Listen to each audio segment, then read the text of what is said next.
Señor, estamos rogándote que tú hagas bendición en nuestras vidas. Bendice, Señor Dios, estos momentos de estudio de la palabra. Señor, necesitamos tanto aprender de ti, que en esta hora, Señor, nuestro corazón verdaderamente se goza, se llena de satisfacción por causa de tu hermoso nombre, Señor. Muchas gracias, Señor. Señor, así en el nombre de Jesucristo, iniciamos, Señor Dios, este estudio de tu palabra. Lo que tú nos vas a dar el día de hoy, Señor, todo es bueno. Tu palabra es tan hermosamente buena. Recibe nuestra gratitud y en el nombre de Jesucristo, pon, Señor, tu espíritu de verdad.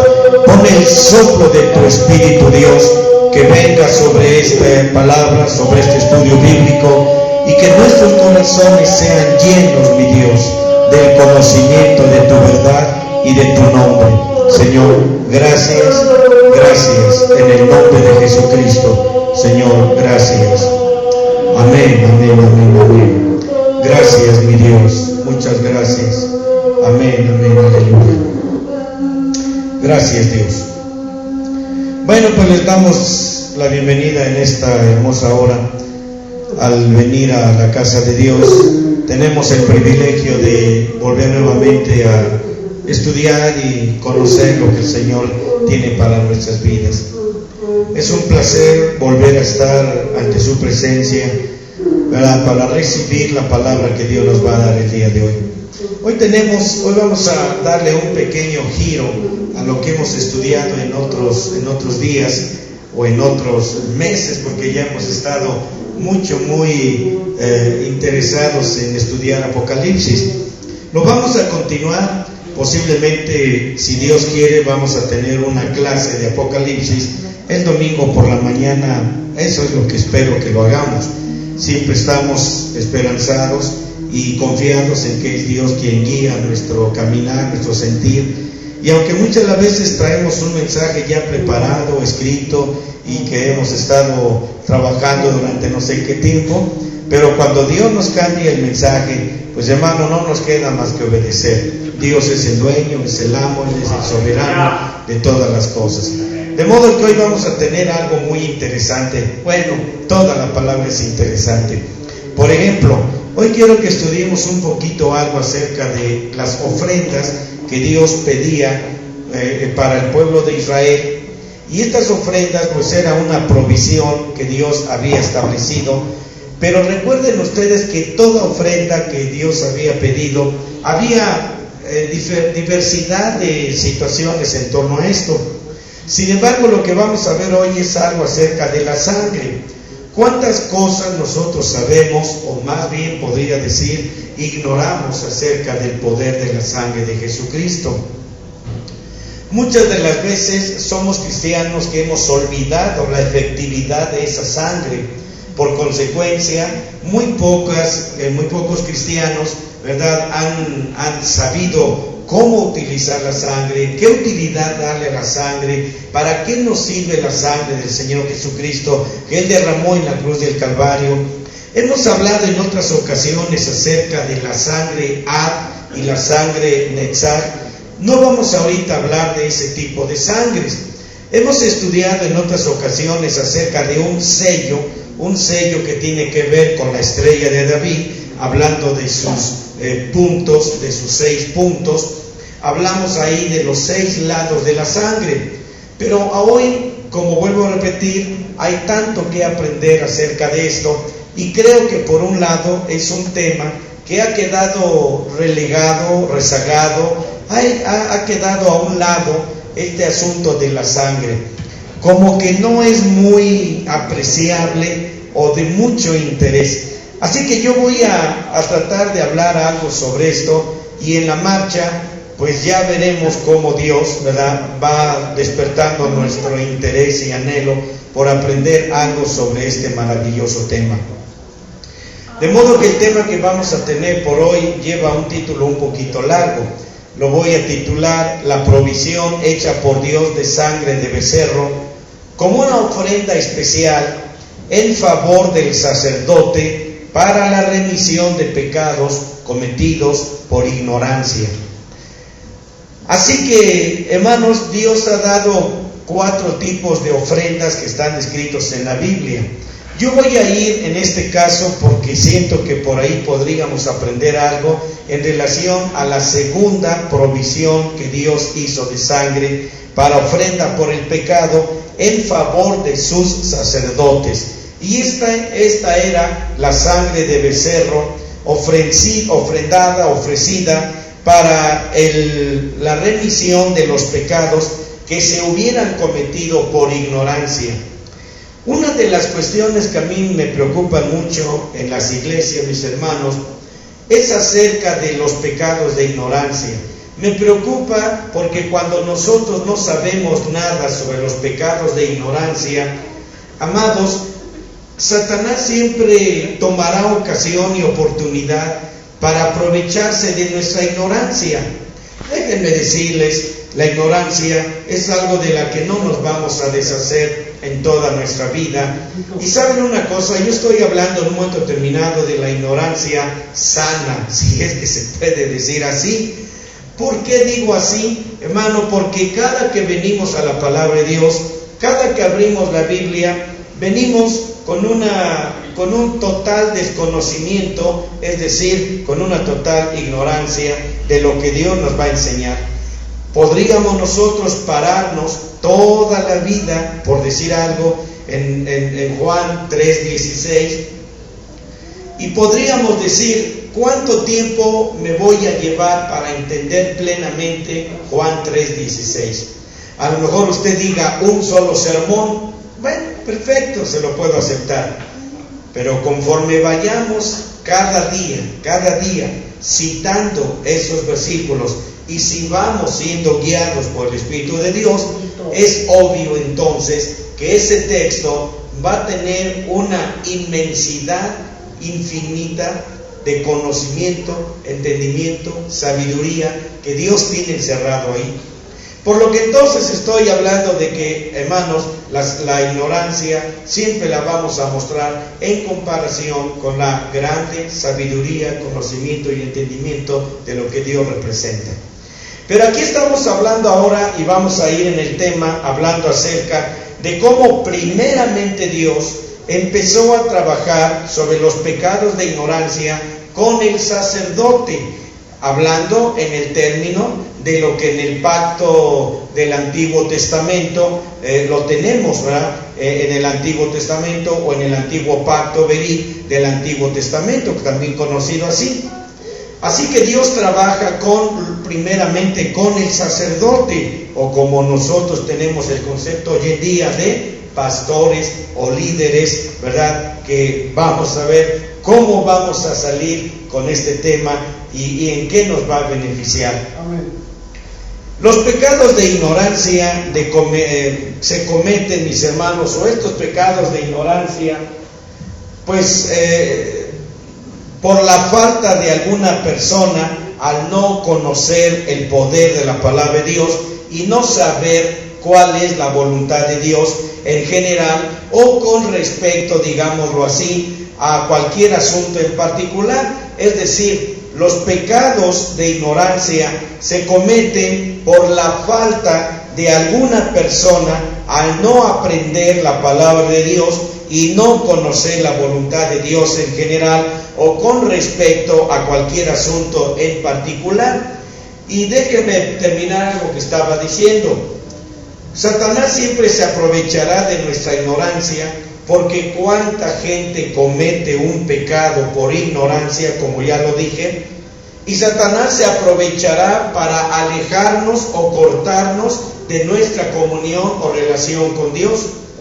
Inclusive cuando nosotros como predicadores o pastores o sacerdotes, ya sea hablando del Antiguo Testamento o Nuevo Testamento, tenemos una gran falla, porque lo primero que nosotros hacemos como líderes, como pastores, es censurar el pecado, dígase de cualquiera de las personas que asisten a nuestra congregación, sean niños, sean jóvenes, sean adultos o lo que sea. Siempre tenemos una mala interpretación de la palabra de Dios en cuanto a cómo tratar los pecados que se cometen dentro de la congregación. Hace tiempo escuchaba a unos predicadores en la radio y ellos decían que el cristiano, una vez convertido a Cristo, jamás vuelve a pecar. Hermanos, eso es una cosa tan absurda, porque es tan mentirosa como absurda, pero por eso vamos a estudiar la palabra de Dios y vuelvo a repetir y hago énfasis. Qué tristeza cuando algún joven, algún adulto o alguien en la iglesia comete un pecado por ignorancia y simplemente vamos a pensar, yo en mi caso, como un pastor ignorante, lo que hago es censurar a ese congregante, lo corro de la iglesia, le doy una carta de repudio, jamás lo vuelvo a aceptar en mi congregación. Yo usaría el término tan inteligente y tan sabio que nuestro Señor, ¿verdad? El Señor Jesús hizo cuando le llevaron a aquella mujer encontrada en pleno acto de adulterio. El que esté libre de pecado, que arroje la primera piedra. Y antes de que yo pueda correr a ese joven de la iglesia por haber cometido un pecado, debo examinar mi propia vida antes de poder censurarlo, porque tan humano es él como yo, y nuestra humanidad, hermano, una vez que fue tocada por la corrupción de Lucifer, todo ser humano, como dicen las Escrituras, por cuanto todos pecaron, estamos destituidos de la gloria de Dios. Bien. Entonces, mis hermanos, déjenme ir un poquito más adelante. Hermanos, la ignorancia de la palabra o de la voluntad de Dios nos pone en una situación de desconocimiento o falta de conciencia en las cosas santas de Dios, o de no saber cuáles son las cosas que agradan a Dios. Cuando hay ignorancia sobre todo eso, amados, pues no nos espera más que el repudio de los mismos líderes de la iglesia o los mismos pastores. Yo considero que es muy difícil a estas alturas encontrar pastores sabios que sepan canalizar las fallas, errores o dígase pecados de la congregación de una manera correcta, con toda sabiduría como Dios lo demanda. Así que debemos orar continuamente, mis amados hermanos, al Señor Dios para que perdone Él nuestros pecados de ignorancia y para que la sangre de Cristo lave nuestras negligencias y nuestras ignorancias. Ahí es donde yo empiezo a hablar sobre la gran utilidad que debemos de darle a la preciosa sangre de Jesucristo.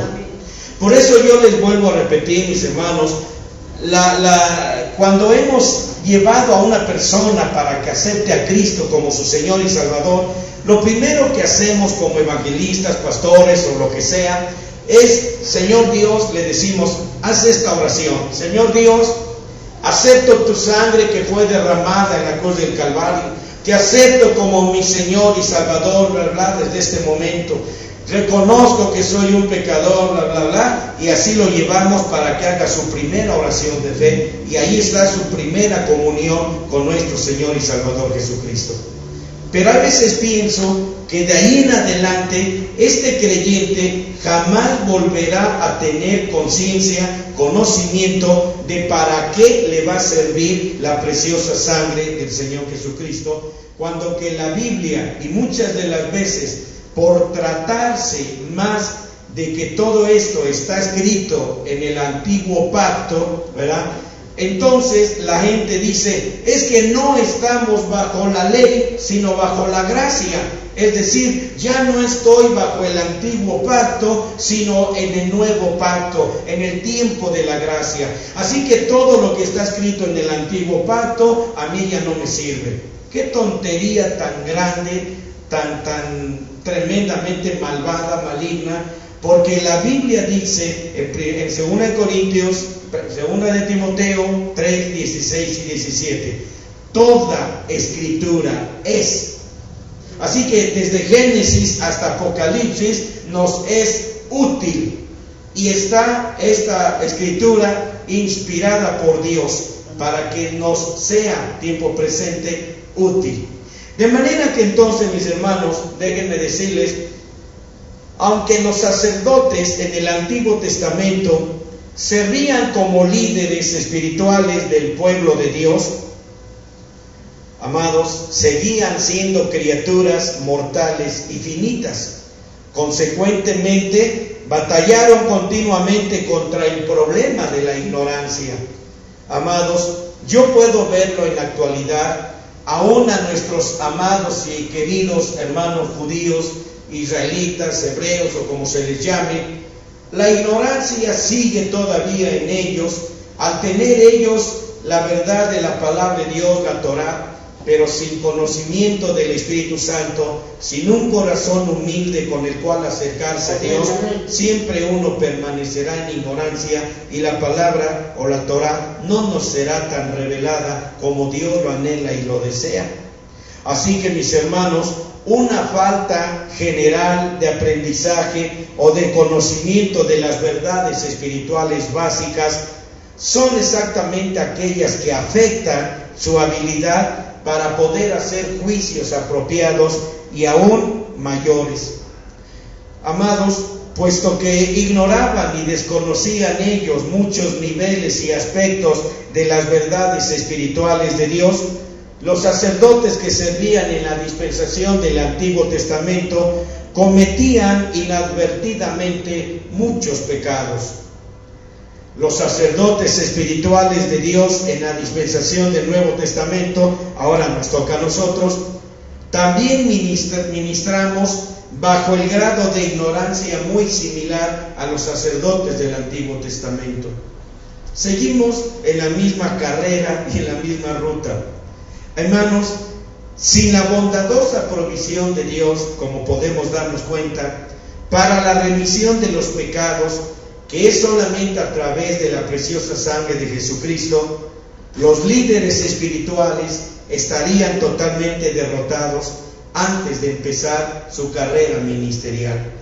Y si ustedes pueden ver, mis amados hermanos, ¿por qué vemos tanta decadencia en los ministerios? ¿Por qué vemos tanta decadencia en los ministerios? En cualquiera de los ministerios en que el sacerdote, el pastor, el ministro se mueve, hay tanta decadencia que nos está llevando, mis hermanos, a una situación muy precaria como líderes o pastores espirituales ante el rebaño, por pequeño, numeroso o multitudinario que Dios le esté dando a cada ministro. ¿Saben por qué? ¿A qué se debe eso?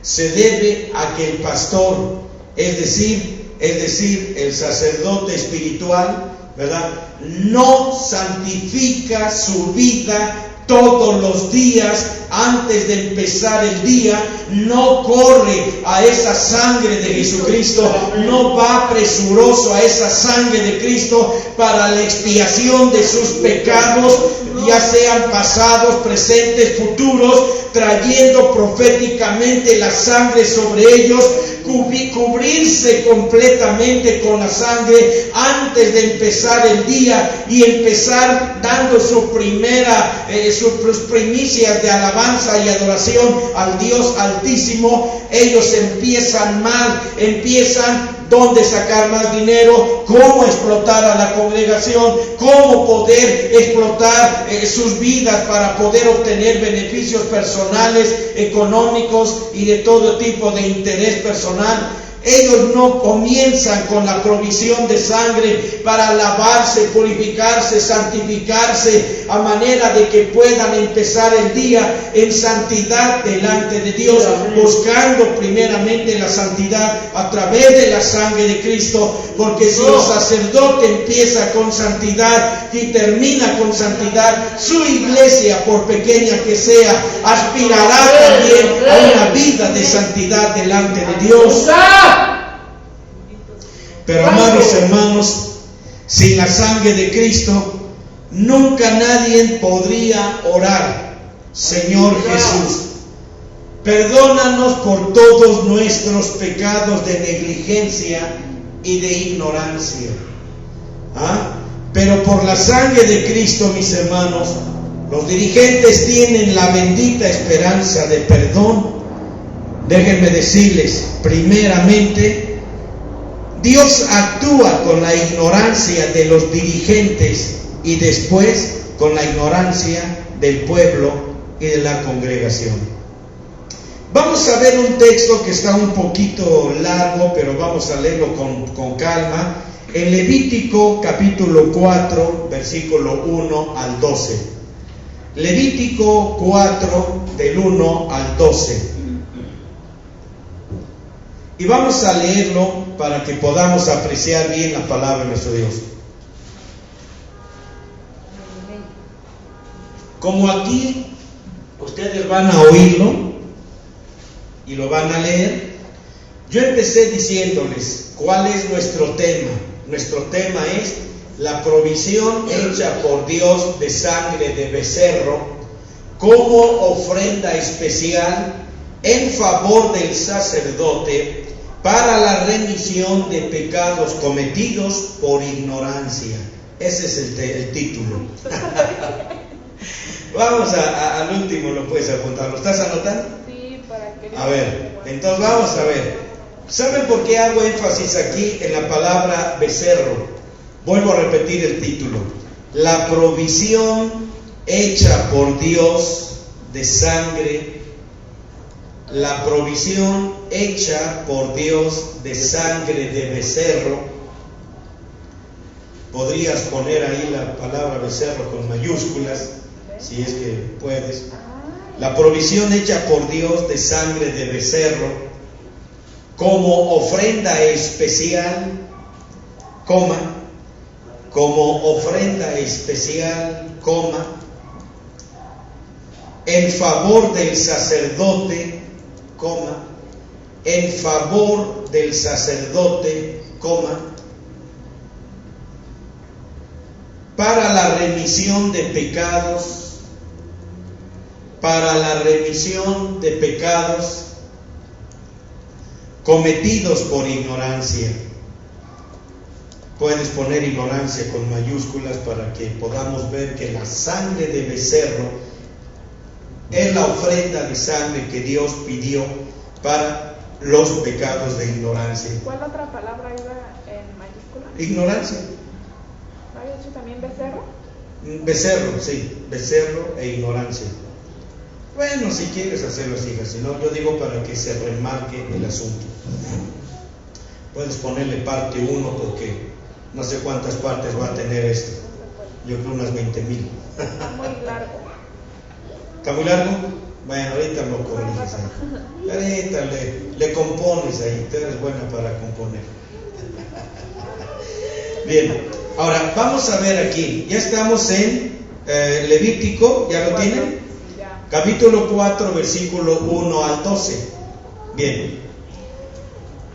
Y habló Jehová a Moisés diciendo: habla a los hijos de Israel diciendo: cuando alguna persona pecare por hierro en alguno de los mandamientos de Jehová sobre cosas que no se han de hacer, y obrare contra alguno de ellos, si sacerdote ungido pecare según el pecado del pueblo, ofrecerá a Jehová por su pecado que habrá cometido un becerro sin tacha para expiación, y traerá el becerro a la puerta del tabernáculo del testimonio delante de Jehová, y pondrá su mano sobre la cabeza del becerro, y lo degollará delante de Jehová.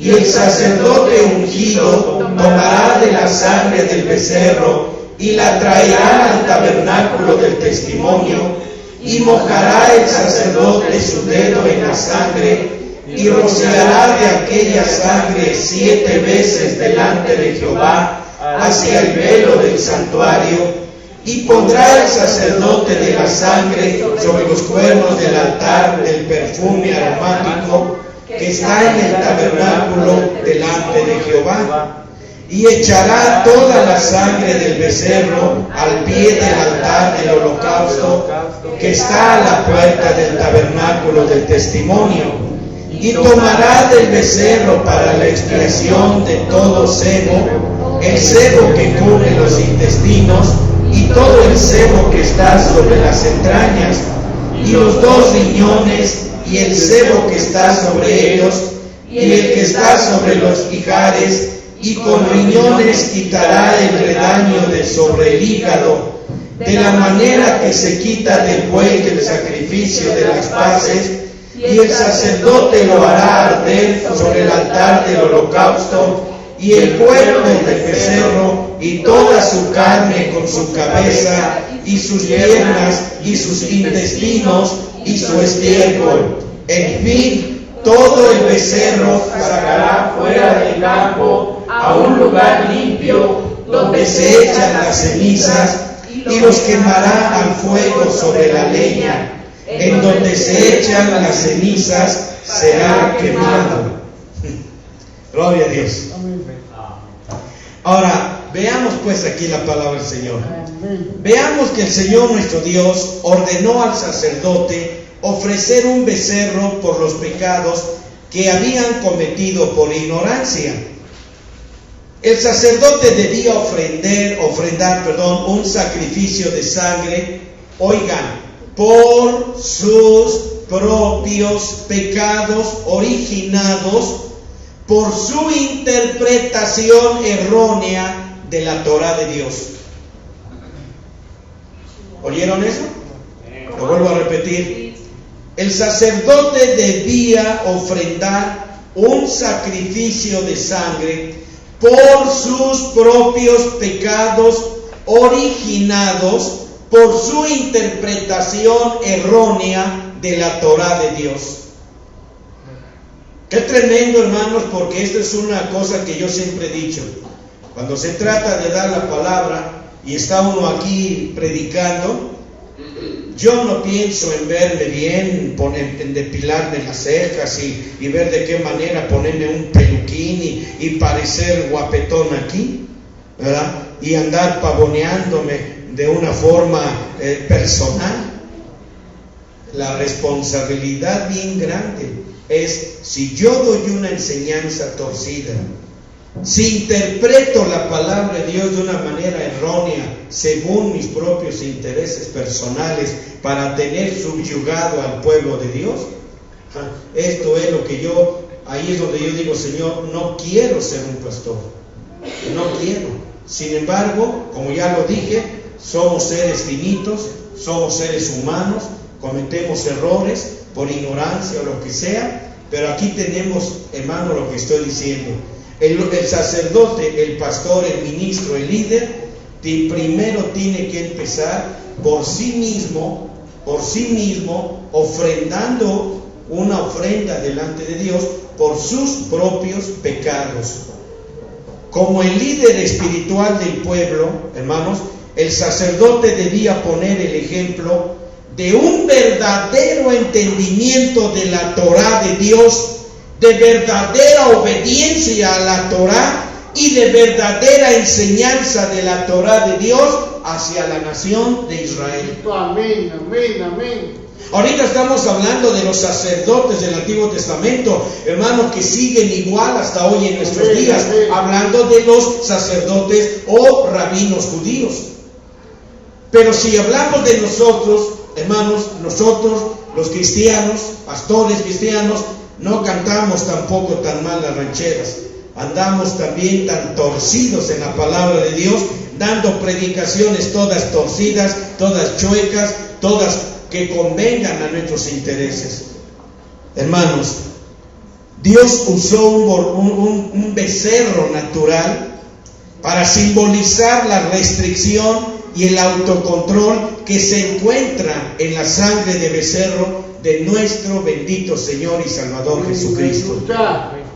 Hermanos, un becerro natural es un maravilloso siervo que lleva su yugo, que trabaja con dedicación y con humildad al abrir el surco, de modo que la tierra pueda abrirse para recibir nuevas semillas. En el ámbito espiritual, Cristo Jesús, el Hijo de Dios, es el becerro que abre surcos en el corazón del hombre para que pueda el predicador sembrar buenas, preciosas, edificativas y maravillosas semillas de palabra de Dios que ayuden al congregante a crecer espiritualmente, que ayude al congregante a amar más a Jesucristo, que haga que la congregación viva en perfecta santidad, no a medias, que haga que el congregante ame anhele edificar en él la naturaleza y la estatura de Jesucristo, tanto en su vida, en su educación espiritual, como en su desarrollo moral. Bendito su nombre, aleluya. Un becerro, mis hermanos, en el ámbito natural, como ya les dije, lleva siempre el yugo para abrir los campos, para abrir la tierra, a fin de que nuevas semillas que el sembrador ponga y las plante y echen raíces y den frutos. Como un animal de servicio, hermano, trabaja y se niega a sí mismo la vida y el apacentamiento libre de sus congéneres. Al arar, al estar arando, el becerro da su vida para que otros puedan comer y encontrar nueva vida. Un pastor difícilmente vive para sí mismo y para su familia. Un verdadero siervo de Dios que trabaja como un buen becerro en su congregación no busca nunca complacerse a sí mismo, no tiene vacaciones, no tiene días de descanso. La congregación son sus patrones y el pastor tiene que deberse de tiempo completo a la congregación para que pueda él siempre arar en el corazón de su congregación a fin de sembrar las benditas semillas de la Torá de Dios, a fin de que se siembren, se planten y den fruto, echen raíces, etc. Aleluya. Amados, a los sacerdotes de Dios se les ordenaba que tomaran para su propia limpieza la sangre de becerro, para que de esta manera pudieran servir como becerros en el santuario de Dios, en el tabernáculo de Dios. Sin la limpieza que ellos tenían que autoministrarse a sí mismos, ellos no podrían tener la aceptación de Dios para ministrar a los demás. Hermanos, tenía que soportar el yugo del ministerio y tener que arar en los campos de las mentes del pueblo. Un buen pastor siempre está supervisando la tierra que hay en la mente del congregante y la tierra que hay en el corazón, a fin de poder sembrar la verdad. Por eso les decía hace un rato, qué terrible, ¿verdad? Qué terrible. El apóstol Pablo decía: no hagáis muchos de vosotros maestros, sabiendo que llevarán mayor condenación. Y ahí es donde yo digo: ay Señor, ¿para qué estoy aquí enseñando? Y eso que no soy un maestro, soy un ignorante. Pero miren ustedes, ahí estamos viendo lo que el Señor está demandando. Así que entonces, mis amados hermanos, él tenía que trabajar arduamente para sembrar la palabra de Dios en todo lo que pudiera hacerse, para que la verdad de Dios pudiera echar raíces y producir el fruto al crecer en los corazones y en las vidas del pueblo de Israel.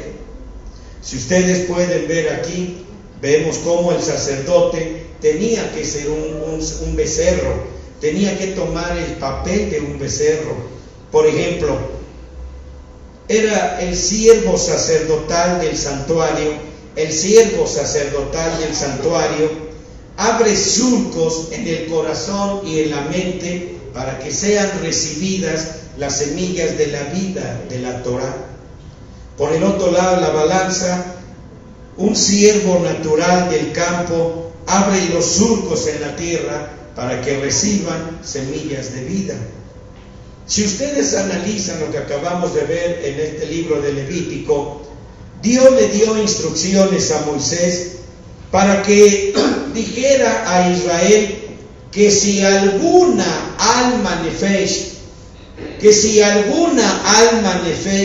hubiera pecado por ignorancia, que le hiciera saber al pueblo que había una ofrenda especial de sangre que se encargaría de esa ofensa en lo particular.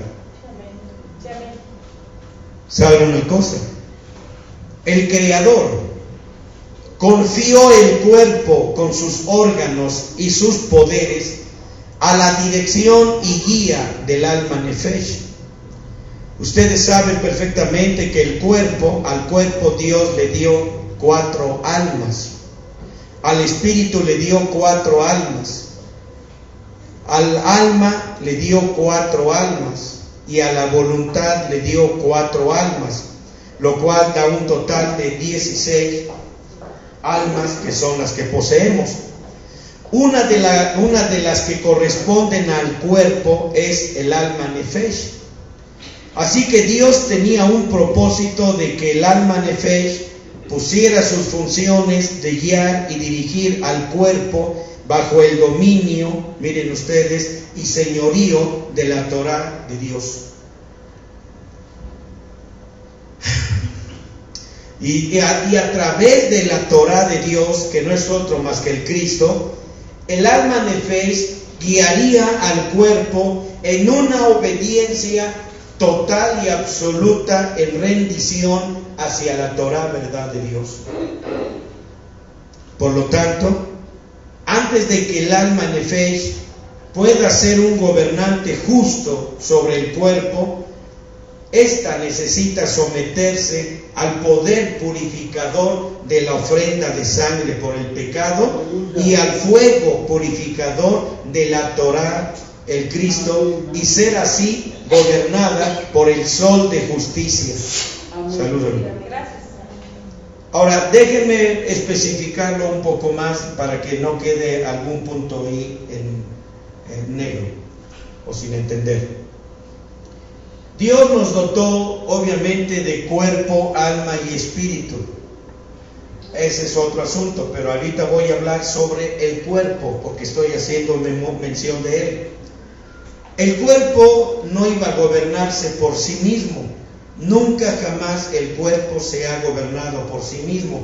Ni Dios le dio capacidad para que el cuerpo se autogobernara o se controlara a sí mismo. Dios puso 4 almas en el cuerpo, y no voy a mencionar las otras 3, estoy mencionando una porque era la controladora, era esa alma que está en el cuerpo, que era la que Dios le dio el cargo de guiar, de controlar, de gobernar al cuerpo, y al controlar y guiar y gobernarlo sería mediante la autoridad de la Torá, verdad de Dios, que es el Cristo, para que el cuerpo pudiera servir plenamente en toda su capacidad en obediencia a la verdad, a la Torá, verdad de Dios. Sin embargo, vamos a seguir un poquito más adelante para que veamos, todos sabemos la historia de todo este triste realidad, pero hasta aquí yo quiero que vean. Así que de alguna manera, para que nuestra alma nefesh vuelva a gobernar el cuerpo, ésta necesita experimentar fielmente la limpieza, la santificación, la santidad que viene como consecuencia de la sangre preciosa del Señor Jesucristo, y también del fuego purificador de la Torá, verdad de Dios, que vendría como un fuego sobre el alma nefesh. Y solamente mediante estas 2 situaciones el alma nefesh podría ser guiada por el sol de justicia, que la llevaría al pleno conocimiento de la Torá, verdad, que es Cristo Jesús. Amén. Sí, amén. Hermanos, era el propósito y mandato de Jehová Dios que el cuerpo estuviera subordinado. Oigan bien esto, era dentro del plan maestro de Dios y el propósito de su voluntad que el cuerpo del ser humano estuviera subordinado al alma nefesh, y que el alma nefesh a su vez estuviera subordinada a la Torá, el Cristo, y Cristo subordinado a Jehová Dios el Padre. Amén. Sí, amén. ¿Lo dejé entendido? Sí, amén. ¿Sí, Ali? Bien. Ahora, ¿pueden ustedes darse cuenta, mis hermanos, cuando se establece este orden perfecto? Voy a repetirlo. ¿Cuál orden perfecto? El cuerpo está subordinado al alma nefesh.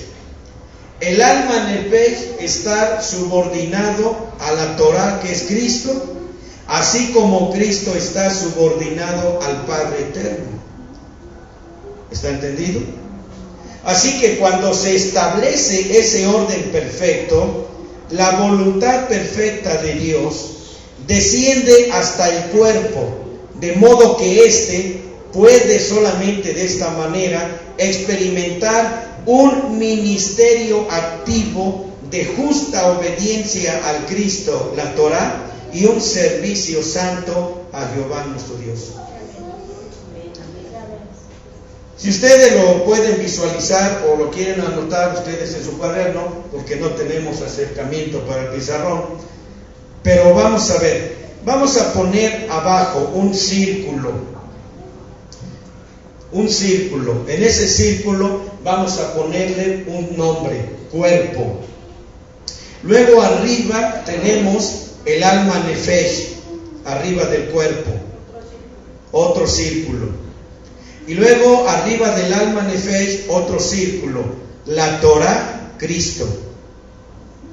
Y luego arriba de la Torá, el Cristo, otro círculo, Jehová Dios el Padre.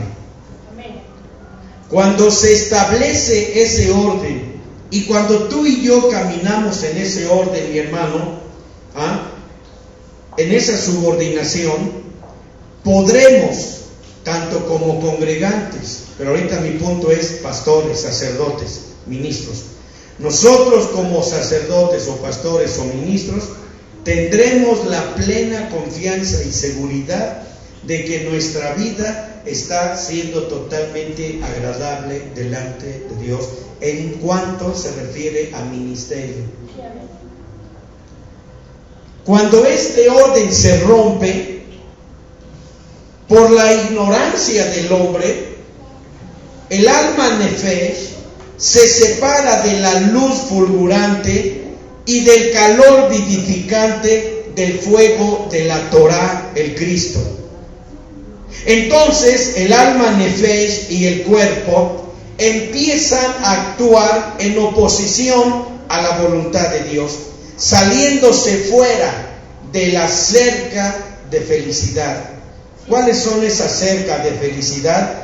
Los límites puestos por la elección de Dios para la vida de cada quien. ¿Cuáles son esos cercos y límites? Son los cercos del llamado Shaddai, el Todopoderoso. Así que, hermanos, ¿quién es el Shaddai? Es el dueño. Conocemos que esta palabra, el Shad, es el Dios que amamanta, es el Dios de los pechos, es el Dios que nos cría, es el Dios que controla el crecimiento y el desarrollo de toda cosa criada,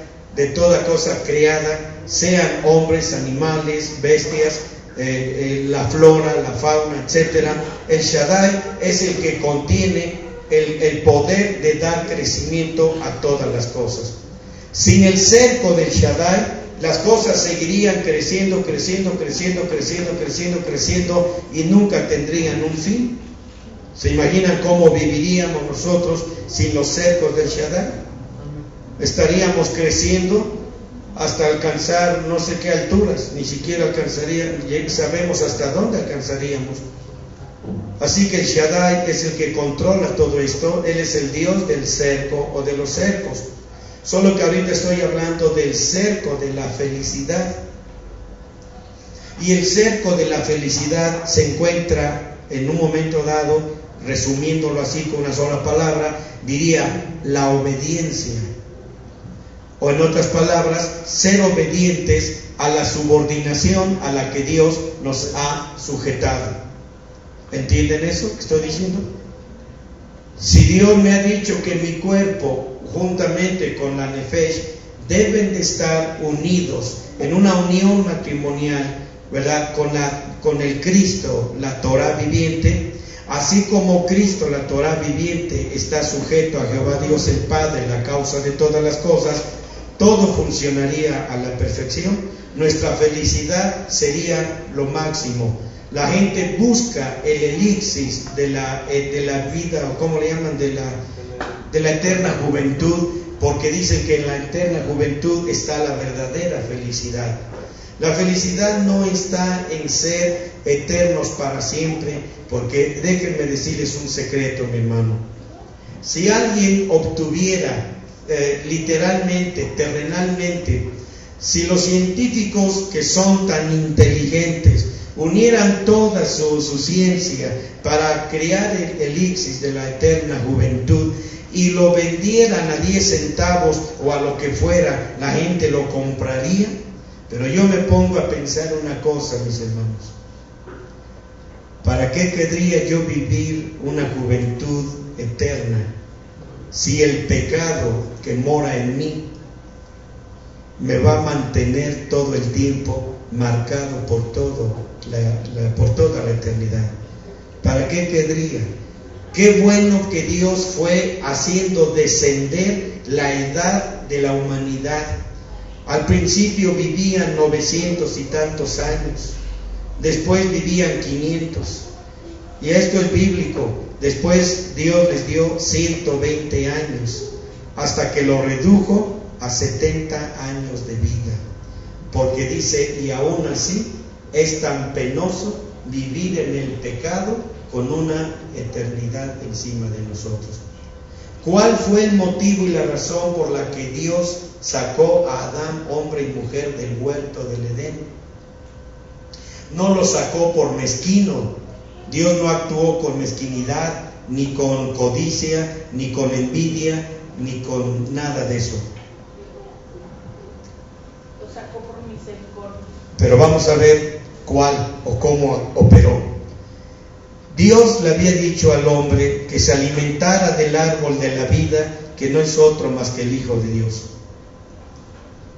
Pero el hombre desoyó y se fue tras el árbol de la ciencia del conocimiento del bien y el mal, que es el Padre, que representa al Padre. De modo que cuando Dios puso al hombre en el huerto, el hombre fue puesto en un intermedio entre la mortalidad y la inmortalidad. ¿A qué se debía esto? A que el hombre, al ser dotado de una voluntad, es decir, libre albedrío, poder de elección, poder de escogimiento, eso es lo único que Dios dotó al hombre, poder de escogimiento, poder de elección, para que el hombre escogiera si quería la mortalidad o la inmortalidad. Había reglas establecidas por Dios para que el hombre pudiera adquirir la vida eterna aquí en este otro lado, o la inmortalidad. Sin embargo, el hombre dejó que las aguas de la serpiente se abrieran debajo de sus pies, por así decirlo, y las aguas de la serpiente, sus aguas corruptas, embargaron todo su ser, lo hicieron nadar en esas aguas de engaño, de mentira, y ellos escogieron mal, como quien dice, su última carta la jugaron en escoger por Lucifer, y miren a dónde nos llevó a toda la humanidad.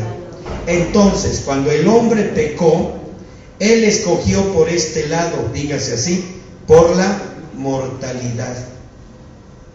Entonces, ahora el hombre ya era mortal. Pero hay una cosa, estoy abreviando muchos principios que no estoy mencionando. Una vez que el hombre caminó en la mortalidad por elección propia, Dios sabía perfectamente que si el hombre, en la condición mortal que él había escogido, la inmortalidad no procede del Hijo de Dios, la inmortalidad procede de Dios, del Padre de las luces, el que habita en luz inaccesible. De ahí procede la vida eterna. La vida eterna del Padre se la dio Dios el Padre a su Hijo amado, porque de tal manera amó Dios al mundo, que envió a su Hijo, a su unigénito, con la vida eterna, para que cualquiera que en él cree no se pierda, mas obtenga esa vida eterna enviada por Dios el Padre a través de su Hijo. ¿Lo estoy dejando claro? De manera que entonces, si ellos en un estado mortal hubieran comido del árbol de la vida para todo el tiempo, ellos se convertirían en inmortales, pero poseyendo el pecado en ellos. ¿Se pueden ustedes imaginar lo triste, lo lamentable que hubiera sido para toda la humanidad que viviéramos, hermanos, 100 años, 200, 1000, 2000, 5000 años decrépitos, pero sin poder morir y con todo el cúmulo de efectos del pecado que son enfermedades y un mundo de cosas, viviendo así eternamente, sabiendo que ni las mejores medicinas que el hombre descubriera iban a ser el antídoto para liberarnos de los efectos del pecado, hablando en este caso de las enfermedades.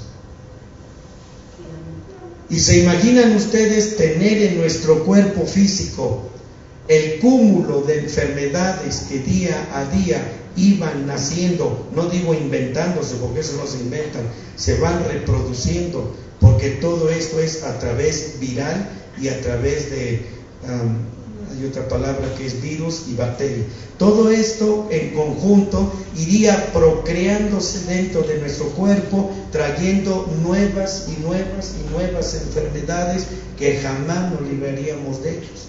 Así que el Señor simplemente, al sacar al hombre del huerto del Edén, su amor tan grande se manifestó nuevamente, diciendo: para que el hombre no extienda su mano y coma del árbol de la vida y viva para siempre, mejor vamos a sacarlo, y al sacarlo enviaremos desde ahí la luz de la estrella gloriosa del Señor Jesucristo, la luz gloriosa de la estrella de redención, los iluminará al haber salido del huerto.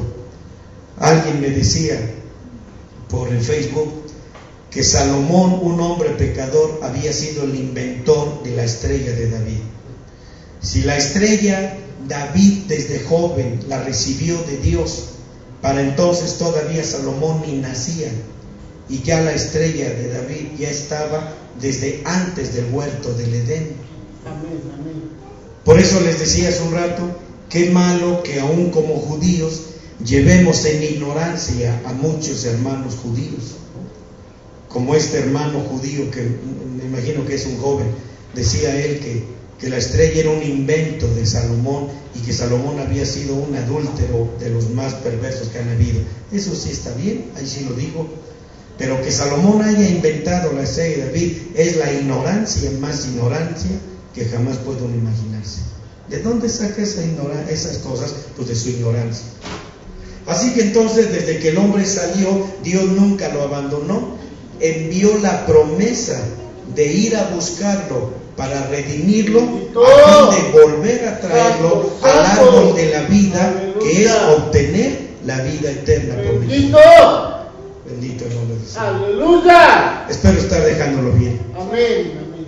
De modo que, amados hermanos, estamos hablando del cerco de felicidad, y si el creyente permanece dentro de ellos, pues siempre encontrará la dicha y la prosperidad que tanto busca el hombre a través de hombres, esposos, esposas, varias mujeres, varios hombres, dinero, droga, sexo, alcoholismo y un mundo de cosas. Y de todas maneras, ¿qué pasa? No encuentran la felicidad.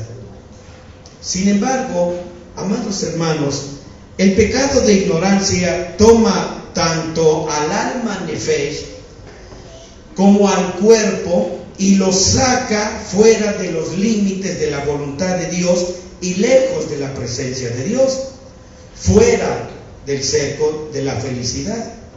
Pero misericordiosamente, mis amados hermanos, Dios proveyó una ofrenda especial por el pecado que los sacerdotes podrían ofrecer por sus pecados de ignorancia. Así que Él hizo provisión para perdonar la ignorancia, restablecer tanto al alma nefesh como al cuerpo nuevamente ante la bendita presencia de nuestro Dios y la cercanía maravillosa del Señor. Como pueden ver, mis hermanos, la ofrenda de sangre por el pecado de ignorancia solo podía ofrendarse, óigame bien, si la acción pecaminosa hubiera empezado y terminado en ignorancia o en inadvertencia total. A eso lo voy a repetir porque esto van a decir, no lo oí bien. La ofrenda de sangre por el pecado de ignorancia solo podía ofrecerse ante la presencia de Dios si la acción pecaminosa hubiera empezado o terminado en ignorancia o en inadvertencia total. Si en el principio o al final del acto pecaminoso había conocimiento de la naturaleza del mismo, había que recurrir entonces a otro tipo de ofrenda de sangre, mas no la ofrenda de becerro. A ver, ¿quedó entendido o no? Sí. ¿O quedó oscuramente entendido? ¿Sí? No necesito hacer alguna explicación, ¿verdad? Por ejemplo, vamos, yo soy el pastor, ustedes me conocen. Yo sé lo que la Biblia dice, ¿verdad? No desearás la mujer de tu prójimo. Yo sé que la Biblia dice no cometerás adulterio. Así es de que si yo me voy de coscolino por allá y logro conquistar a esa dama, esa mujer, y tengo relación con ella, no puedo venir libremente a ofrecer mi becerro delante de Dios por el pecado de ignorancia. Para eso, óigame bien, pero aquí también esto nos abre una puerta de esperanza. Para eso, cuando hay pecados no de ignorancia, hay otro tipo de ofrenda de sangre para ese fin. Pero ¿saben qué? No nos volvamos sinvergüenzas, no estamos ahorita entrando en ese tema. Pero la cuestión aquí ahorita es importantísima, ¿saben por qué? Porque ya van varias veces que les digo que no tome Lucifer ocasión para aprovecharse de que por haber cometido tal pecado ya no podemos jamás presentarnos ante ese Dios, y que debemos huir de ese Dios, porque ahora tenemos que andar a salto de mata, porque un Dios cruel, iracundo, que no conoce el perdón y la misericordia, nos anda persiguiendo por todos lados para destruirnos. No. Hermanos, esa es una de las ocasiones en que Satanás ha sacado a mucha gente del camino de Dios. Y saben ustedes, él es el dragón que menciona Apocalipsis. ¿Y qué significa la palabra dragón? Extender, hacer más grande. Y lo único que él hace es que ese pecado que tú cometes sin ignorancia lo hace más grande. Y si tú te das cuenta y si tú llegas a arrepentirte, lo hace más grande. ¿Con qué propósito? Para que nunca alcances la verdad del arrepentimiento verdadero delante de Dios. Pero ¿qué tenemos la palabra de Dios que dice? Si el pecado abunda, la gracia sobreabunda. Y el pecado nunca alcanza a la gracia. Amados, déjenme decirles, miren, esto demuestra cuán importante es para el creyente ser honesto con Dios al confesar sus pecados. La hermana Hicks nos ha traído un mensaje maravilloso acerca del verdadero arrepentimiento. Ojalá y tengamos tiempo para hablar de eso también, para hablar sobre el arrepentimiento. Y ahí es donde nosotros encontramos, mis hermanos, lo que hace un momento una hermanita que estaba, ¿cómo se puede decir?, chateando. Estaba hace un ratito y me decía una hermana, no me grabo bien su nombre, Hani, o no sé si así se pronuncia, por ahí está. Decía que le gusta oír la palabra de Dios hablando del amor, la misericordia de Dios. En ese estudio sobre el arrepentimiento verdadero vamos a conocer ese amor de Dios. si ahorita estoy hablándoles del gran amor de Dios? Lo único que tú necesitas es tener importancia y dar honestidad real y verdadera al confesar tus pecados delante de Dios. Si el creyente arguyera ignorancia sobre algún acto de pecado y Dios viera que obró a sabiendas de su mal, amados, corta para sí la oportunidad de obtener la gracia de la limpieza de la sangre por ignorancia y también la limpieza de la sangre por el pecado cometido en pleno conocimiento. Algunas veces la conciencia se siente convicta por actos o pensamientos equivocados, pero debido a que el alma nefesh debe ir, ¿verdad?, quiere ir siempre por el sendero equivocado, por el sendero torcido de la serpiente, entonces voluntariamente también la nefesh acepta la nube de tinieblas de Lucifer y entra en esas nubes de tinieblas. Una vez ahí dentro, mis hermanos, el alma nefesh no oye nada malo, no ve nada malo y no siente que sea malo. Por tanto, percibe las cosas malas como si todo fuera perfecto y recto delante de Dios. Entonces el alma nefesh procede a envolverse más y más en esa densa nube de tinieblas de Lucifer, arguyendo ignorancia sobre cualquier responsabilidad o conocimiento de su pecado. ¿Qué cosa siempre va a decir? Lo hice, pero no estuvo mal. Yo ando mal. ¿Qué te pasa? Andas más mal tú que yo. Yo no lo sabía. Además, ni siquiera me han predicado sobre eso. Ni me culpes ni me siento culpable. No soy responsable, soy inocente, estoy en la perfecta voluntad de Dios. No lo sabía. Esto sucede cuando el alma nefesh, junto con el cuerpo, entran en las tinieblas luciferinas de Leviatán, de Lucifer caído. ¿Quedó entendido? Desgraciadamente, mis amados hermanos, en mi experiencia como pastor he sido testigo de estas 5 escenas vívidas representadas frente a mí en todas las ocasiones de mi vida. Siempre uno encuentra gente a la que uno puede acercarse con amor para exhortarles y ellos siempre están bien. Ellos no cometieron pecado, ellos están en la voluntad de Dios. La ofrenda de sangre por el pecado de ignorancia, amados, solo funciona cuando un creyente realmente ha sido ignorante de sus pecados, de sus pensamientos, acciones, etc.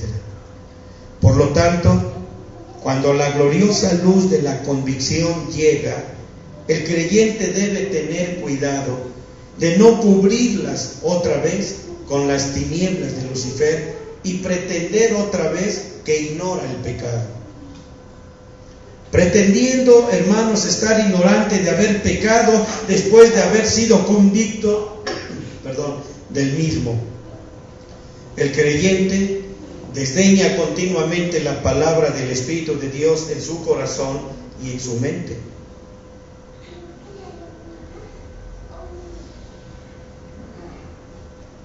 Mis hermanos, para poder crecer en la estatura del Señor Jesucristo, de acuerdo a la estatura del tabernáculo de Moisés, usted y yo necesitamos aprender a discernir entre las verdaderas tinieblas y la supuesta obscuridad o ignorancia. Amados, cuando la verdadera luz de Dios brilla y expone la verdadera oscuridad, el alma nefesh ve claramente y empieza a confesar su pecado. Después, mediante la aceptación de la sangre de becerro de Cristo, de la ofrenda por el pecado, el alma nefesh queda limpia y renovada, habiéndose reanudado su relación con el Señor Jesucristo. Si ustedes creen prudente, vamos a dejarlo hasta aquí para mañana continuar. No, mañana no, ¿verdad? Ya mañana es sábado, estoy pensando que es jueves. Pero bueno, ¿se van a ir? Pues déjenme ahí, hermana Lourdes ya sabe cómo pagar. ¿Sí? Para que no te detengas más. Me dejes a mí con más confianza seguir adelante. Otra horita mínimo. Yo soy de carrera larga, ¿verdad? Y qué bueno que no ponemos semáforos rojos y azules. No hay nada ahí atrás.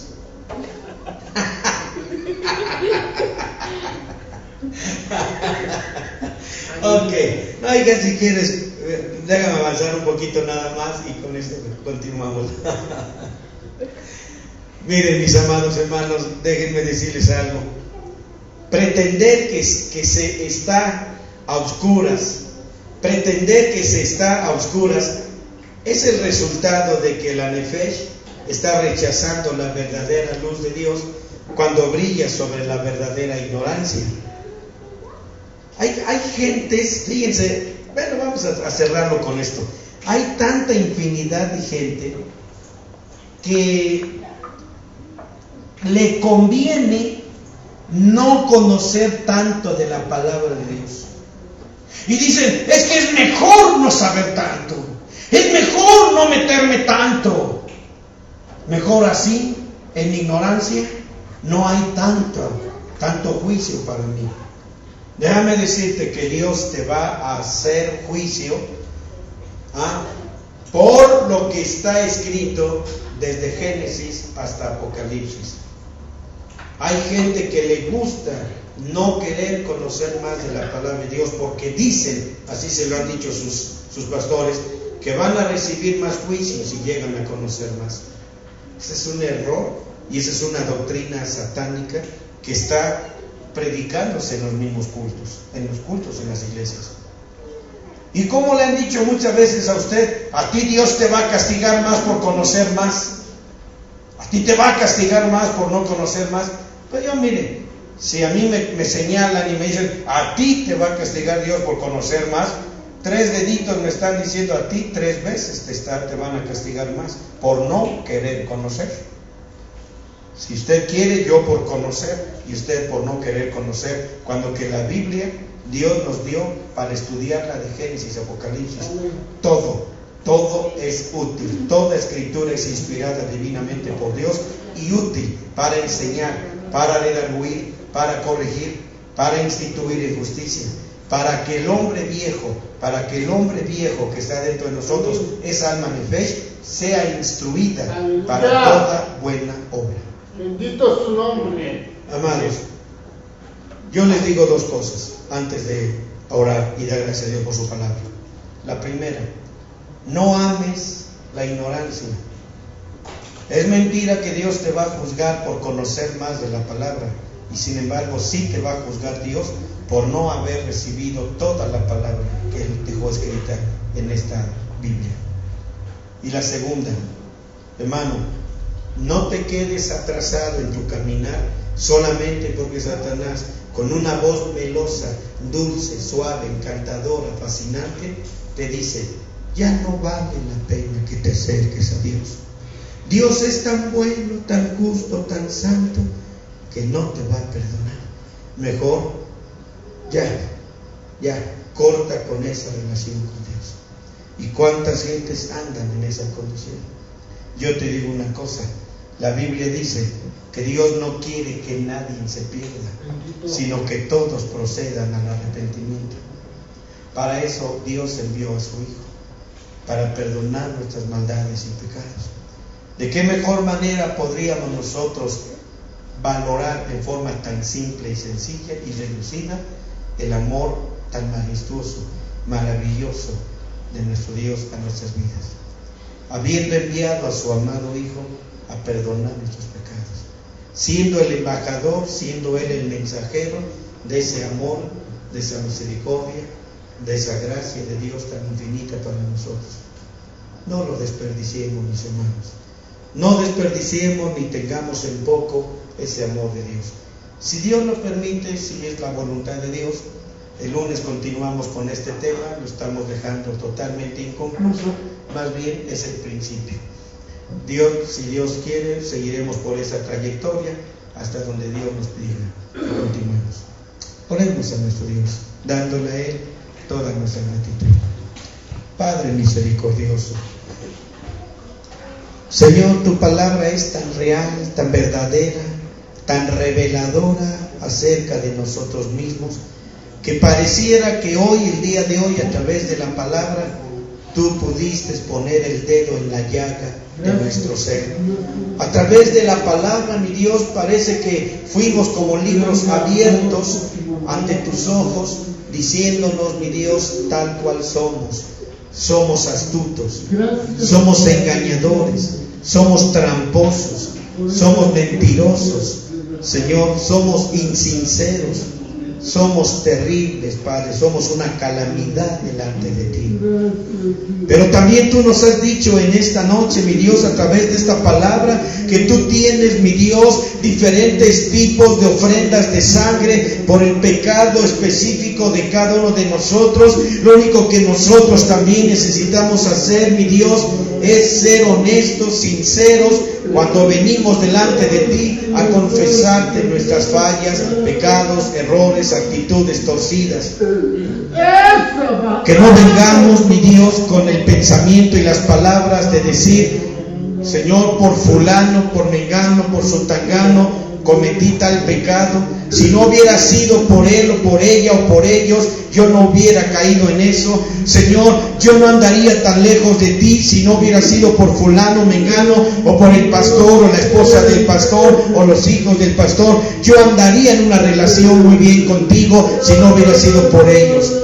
Eso, Señor, es el mismo síndrome que nos dejó heredados Adán en contra de Adán, masculino y femenino, Padre, y esta es la misma herencia que seguimos teniendo, culpándonos los unos a los otros a fin de justificar nuestras malas obras, cuando que en verdad, Señor, tú nos has enseñado que los únicos culpables de nuestros errores y descalabros somos nosotros mismos, nuestra elección que no ha sido santificada, Padre. Ayúdanos, mi Dios, te lo ruego en tu nombre. Ayúdanos por amor de tu bendito nombre. Y ahora, Padre Dios, recibe de las manos de mis hermanos lo que ellos vayan a traerte a ti, Señor, en este momento al altar.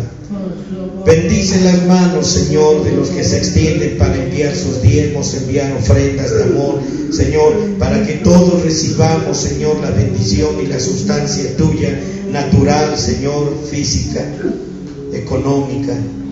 Y así, Padre Dios, así te suplicamos y te rogamos que tú vayas con cada uno de mis hermanos que van a salir.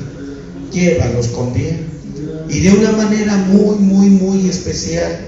Te suplicamos y te rogamos, mi Dios, por nuestra hermana Hicks, por nuestra hermana Graciela Esparza, por todos nuestros pastores del camino crucificado, Señor, sin excepción de nadie, Padre, que todos disfrutemos, Señor, de esa gracia tuya que nos lleve a la santidad y a armonizar entre consiervos los unos con los otros, Padre, sin vernos, Señor, con odio, con malicia, con resentimiento, con venganza, sino que al trabajar todos para el mismo Dios, por la misma causa, Señor, todos estamos, Dios, delante de ti.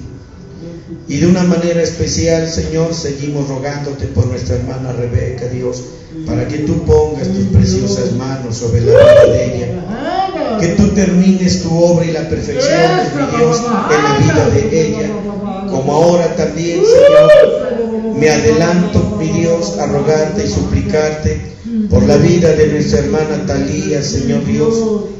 Padre, yo te ruego que en este momento, mi Dios, donde ella se encuentre, tú extiendas tus manos, Señor, y toques su mente y su corazón, de tal manera que ella pueda vislumbrar por encima de todo el plan maestro y el propósito de tu voluntad, mi Dios, que esté sobre ella, y que ella pueda entender, Padre, que la vida de ella, de su esposo, de sus hijos, no la van a manejar ellos nunca, ni su vida laboral, ni espiritual, Señor, ni matrimonial, sino las manos tuyas, el corazón tuyo y la voluntad tuya son los que estarán guiando la vida de ellos, de nuestra hermana Talía, Señor, ahí en Guayaquil, Ecuador, Padre. Te rogamos por ella, mi Dios, que tú la sustentes y que tú le ayudes a entender cuál es su lección a aprender después de esta lección que ella tuvo, Padre Dios, porque tú eres el Maestro, tú eres divino, Señor, en nuestras vidas. Así pues, Señor, te suplicamos ahora por todos y cada uno de los que estamos aquí reunidos, Padre, y de una manera muy especial también estamos preparando nuestro corazón, mi Dios, porque nuestro hermano Gil, Señor, ahí en Tepeji, ha estado muy enfermo, Señor Dios. Sustenta su cuerpo, Señor, y trae la sanidad que él necesita, mi Dios, y fortalece el corazón de Gaby, su esposa, mi Dios. Padre, para que tú prepares el día de la sanidad que él, Señor, necesita. Señor, también te ruego por nuestro hermano Ramiro, Señor. Probablemente él tenga que ser operado, mi Dios, y te rogamos que tú prepares también la sanidad para él, Señor. Que en todas las cosas tú hagas misericordia, mi Dios. Que tú prepares, Señor, tus manos para poder, mi Dios, traer sanidad a todas estas personas, Señor. Te lo estamos rogando, te lo estamos suplicando, Padre Dios. Así ahora, mi Padre Dios, te suplicamos y te rogamos que la gracia del Señor Jesucristo, el amor de Dios, la comunión y la participación de tu Santo y bendito Espíritu sea, Señor, en la vida de todos y cada uno, a hoy y siempre, hasta el día de tu pronta venida, mi Dios. Amén, amén, amén. Bien, mis hermanos, pues